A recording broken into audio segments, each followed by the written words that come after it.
சித்தமெல்லாம் நிறைந்த சித்தர்கள் வரிசையில் நாம் இன்று பார்க்க போவது மண்ணுருட்டி சித்தர். இறை சக்தியை காண இறைவனிடம் தம்மை சரண் புக செய்த சித்தர் இவர். திருக்கோவிலூரில் வைஷ்ணவ பரம்பரையில் பிறந்தவர். இவருடைய தந்தை பெயர் முனிசாமி பிள்ளை, காவல்துறை அதிகாரியாக பணியாற்றியவர். தாய் அரங்கநாயகி அம்மாள். இந்த சித்தருக்கு தாய் தந்தையர் வைத்த பெயர் ராமகிருஷ்ணன். ராமகிருஷ்ணன் கல்லூரி பருவத்தில் பிஏ கடைசி ஆண்டு படித்து கொண்டிருக்கையில் இவருக்குள் ஒரு ரசவாதம் நிகழ்ந்தது. சிறிது சிறிதாக உலகியல் விஷயங்களிலிருந்து வெளிவரத் தொடங்கினார். எதையும் பற்றோடு பார்த்த பார்வை இப்பொழுது பற்றற்ற பார்வையாக பார்க்க ஆரம்பித்தது. மாயை அவரிடம் மண்டியிட்டது. பேசும் பேச்சை குறைத்து கொண்டார். இவருடைய செயல்பாடுகளும் குறைந்தன. மௌனமாக இருப்பதில் மனம் நாட்டம் கொள்ள விழைந்தது. ஒரு நாள் கல்லூரி சென்றுவிட்டு வீடு திரும்பும் ராமகிருஷ்ணன் யாரிடமும் எதுவும் பேசாமல் நேரே தன் வீட்டு தோட்டத்தில் இருந்த பாம்பு புற்றுக்குள் போய் அதன் அருகே போய் அமர்ந்து கொண்டார். உணவு எதையும் உட்கொள்ளவில்லை. உணவை மறுத்தார். உறக்கத்தை மறந்தார். எல்லாவற்றையும் மறந்தார். எப்பொழுதும் சிந்தையிலேயே மூழ்கியவராய் தம்மை முற்றிலும் மாற்றிக்கொண்டார். கேட்ட கேள்விக்கு பதில் சொல்லாமல் எச்சிலை தொட்டு ஏதேதோ கோலங்கள் வரைந்து கொண்டிருந்த காட்சியை கண்டதும் பெற்றோருக்கு பயம் பற்றி கொண்டது. மகனின் நிலை கண்டு அவர்கள் மனம் பதபதைத்து போனது. கண்ணீர் கரை புரண்டு ஓடியது. தங்கள் மகனுக்கு ஏதோ மூளைக்கோளாறு இருக்குமோ என்று சந்தேகித்து இவரை சிதம்பரம் அருகில் உள்ள கொத்தட்டை என்னும் ஊரில் உள்ள அம்மன் கோயிலுக்கு அழைத்து சென்றார்கள். ஒரு விஷயம், அந்த கோயிலில் 3 நாட்கள் தங்கினால் போதும். எந்த வியாதியாக இருந்தாலும் 3 இரவுக்குள் அங்கேயே நீங்கிவிடும் என்பது ஒரு ஐதீகம். ஆனால் 3 இரவுகளை கடந்து பல நாட்கள் அங்கு தங்கியிருந்தும் பலன் எதுவும் ஏற்படவில்லை. பெற்றோர்கள் பெரும் கவலையுற்றனர். என்ன செய்து மகனின் இக்குறையை போக்குவது என்ற ஆழ்ந்த சிந்தனையில் வேதனைப்பட்டு கொண்டு இருக்கையில் ராமகிருஷ்ணன் முன்னைவிட இப்பொழுது அந்த ஆலயத்தில் தீவிர ஆத்ம சாதனையில் ஆழ்ந்து போய்விட்டார். மைந்தனின் நிலை கண்டு பெற்றோர்கள் கண்ணீர் உகுத்து கொண்டிருந்த வேளையில் திடீரென அங்கிருந்து காணாமல் போய்விட்டார் ராமகிருஷ்ணன். மகனை காணாத பெற்றோர்கள் எங்கெல்லாமோ அலைந்து தேடிக்கொண்டிருந்தனர். அங்கே ராமகிருஷ்ணரோ நேரே திருவண்ணாமலைக்கு போய்விட்டார். அங்கிருக்கும் காட்டில் அமர்ந்தார். ஞான தபோதனரை வா என்று அழைக்கும் திருவண்ணாமலை பகுதிக்கு சென்றவர் மனிதர் கூட்டத்தை விட மரங்கள் கூட்டமே மேல் என்று அங்கிருந்த காட்டிலேயே அமர்ந்து விட்டார் போலும். அங்கிருந்த வண்ணம் தவத்தில் ஆழ்ந்து விட்டார்.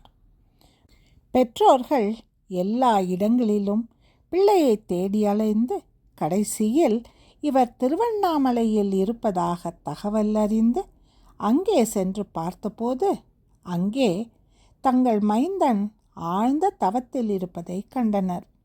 கண்ணீர் விட்டு கதறினர். தங்களுடன் வீடு திரும்பும்படி வற்புறுத்தி அழைத்தபோது மறுத்த இச்சித்தர் தம் தாயின் கண்ணீர் கண்டு மறுபேச்சு எதுவும் பேசாமல் அவர்களுடன் பரங்கிப்பேட்டைக்கு திரும்பச் சென்றார். பெற்றோருடன் சில காலம் தங்கியிருந்த இச்சித்தர் மறுபடியும் பழைய போக்கிற்கு மாற ஆரம்பித்தார். தனிமையில் ஏதோ பேசிக்கொள்வதும் தனக்குத்தானே சிரித்து கொள்வதும் தாயார் உணவு கொடுத்தால் மட்டுமே உண்பதும் இப்படியாக இவரது செயல்கள் தொடர்ந்தன. மகன் எப்படி இருந்தாலும் பரவாயில்லை, தங்களிடம் இருக்கிறானே என்கிற திருப்தியில் இருந்த பெற்றோர்களுக்கு மகனை மீண்டும் மனோதத்துவ மருத்துவரிடம் அழைத்து சென்றால் மகன் தங்களை விட்டு சென்று விடுவானோ என்கிற கவலை, பயம்.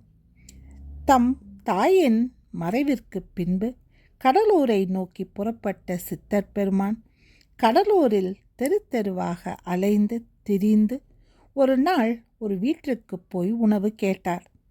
சமையல் வேலைகளை எல்லாம் அப்போதுதான் முடித்துவிட்டு வந்த அந்த வீட்டின் பெண்மணி சித்தரிடம் சோறு இல்லை போ என்று சொல்லி அனுப்பிவிட்டாள்.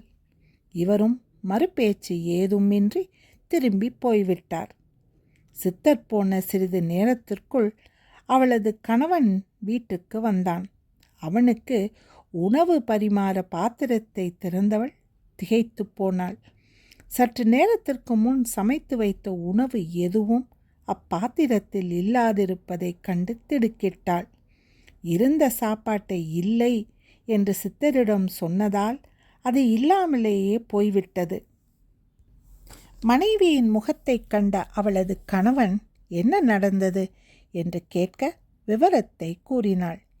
அவன் மனைவி, வந்தவர் சாதாரண மனிதர் அல்ல, மகான் என்று உணர்ந்து கொண்ட அத்தம்பதியினர் தங்கள் தவற்றை உணர்ந்து கொண்டு ஓடோடி சென்று சித்தரிடம் மன்னிப்பு கேட்டுக்கொண்டனர். சித்தர் பெருமானும் அவர்கள் தவற்றை மன்னித்து விட்டார். அதனை அடுத்து சித்தர் கடலூரில் இருந்து ஒரு பிரபல வக்கீல் வீட்டுக்கு சென்று அங்கே உணவு கேட்க அங்கே அன்போடு இவருக்கு உணவு கொடுத்திருக்கிறார்கள். இந்த சித்தர் எப்போதும் சாப்பிடும்போது சிறு சிறு பிடிகளாக சாதத்தை உருண்டையாக பிடித்து வைத்துவிட்டு உண்ணுவது வழக்கம். அதேபோல் அவர் சாப்பிட்டு முடித்தவுடன் அவர் சாப்பிட்ட இலையை எடுத்து போட அந்த வீட்டு வேலைக்காரன் சித்தர் சாப்பிட்ட இலையை பார்த்து அருவருப்பு அடைந்தான். அவனது மனநிலையை அறிந்த அவர் திடீரென இலையில் வாந்தி எடுத்தார். சாப்பாட்டில்தான் என்னமோ ஏதோ என்று நினைத்த வீட்டினர் அங்கே வந்து பார்க்க எடுத்த வாந்தி சற்று நேரத்திற்கெல்லாம் இலையில் மல்லிகை பூவாய் மாறியிருப்பதைக் கண்டு அதிசயத்து நின்றனர். இந்த நிகழ்ச்சிக்கு பிறகு அந்த வீட்டு வேலைக்காரன் நோயுற்றான். ஓடிப்போய் அவரிடம் மன்னிப்பு கேட்டவனிடம் சித்தர் வினைவசம் என்று கூறி அவனை மன்னித்தார். இதுபோன்று இச்சித்தரின் வாழ்க்கையில் நடந்த அற்புதங்கள், அதிசயங்கள் எத்தனை எத்தனையோ.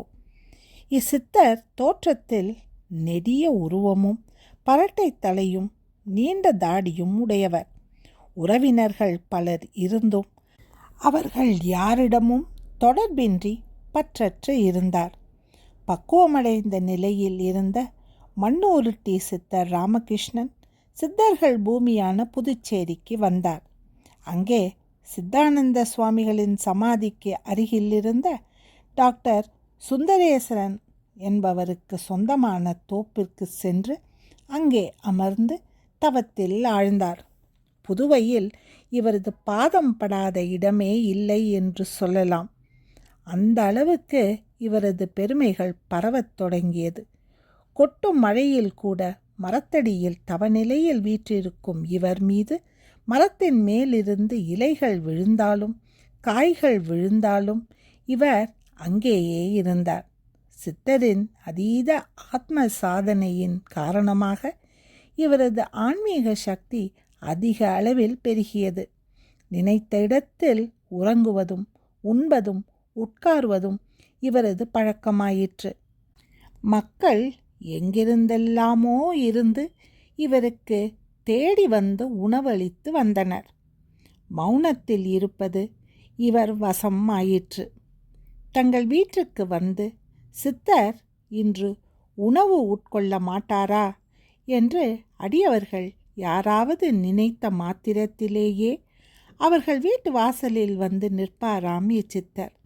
அது சரி, இந்த சித்தருக்கு மண்ணுருட்டி சாமியார், மண்ணுருட்டி சித்தர் என்ற பெயர் எப்படி வந்தது? அதற்கு 2 காரணங்கள் சொல்லப்படுகின்றன. இவர் தமது ஆத்ம சாதனைக்காக தனிமையில் தவ சிந்தனையில் இருக்கும்போது மனதை கட்டுப்படுத்த வேண்டி தமது வலது கை கட்டை பெரும் விரலை ஆட்காட்டி விரலுடன் சேர்த்து வைத்து உருட்டி கொண்டே இருப்பார். சில வேளைகளில் மண்ணை வைத்து மேற்சொன்னவாறு உருட்டி கொண்டிருந்ததால் மக்கள் இவரை மண்ணு உருட்டி சித்தர் என்று அழைத்தனர். இது ஒரு காரணம். மற்றொரு காரணம், ஒரு நாள் புதுவைக்கு வடக்கே இருந்த பொம்மையார் பாளையம் என்னும் சிற்றூரில் இருந்த ஒரு தாழைக்காட்டு ஓடையில் இச்சித்தர் சென்றமர்ந்து தவத்தில் ஆழ்ந்து யோகத்தில் ஈடுபட்டிருந்தார். அப்பொழுது திடீரென்று மழை பெய்து ஓடையில் மழை நீர் பெருக்கெடுத்து ஓடியது. சித்தர் அவ்வோடையில் புதையுண்டு விட்டார். தலை முதல் உடல் பாதி வரை மண்ணிற்குள் புதைந்துண்டு கிடந்தது. சித்தரின் முதுகுப்பகுதி மட்டும்தான் வெளியே தெரிந்தது. அப்போது அந்த வழியாக வந்த வழிப்போக்கர் ஒருவர் இந்த காட்சியைக் கண்டு பதபதைத்து போய், யாரோ தெரியவில்லை, மண்ணில் புதையுண்டு கிடக்கிறார் என்று மூடியிருந்த மண்ணை தோண்டி சித்தரை வெளிக்கொண்டு வந்திருக்கிறார்.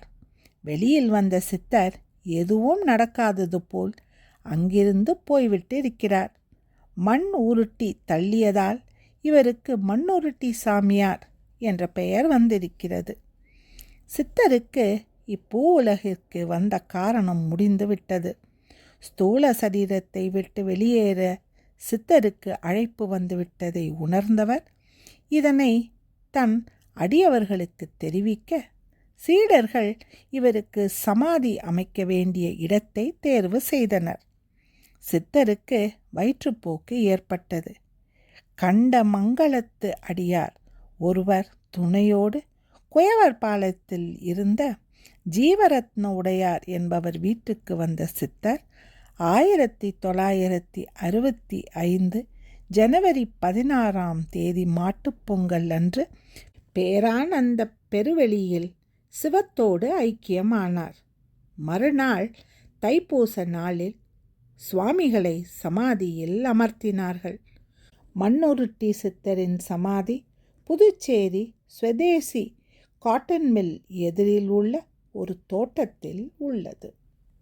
மீண்டும் நாளை இன்னொரு சித்தரை நாம் தரிசிக்கலாம். நன்றி, வணக்கம்.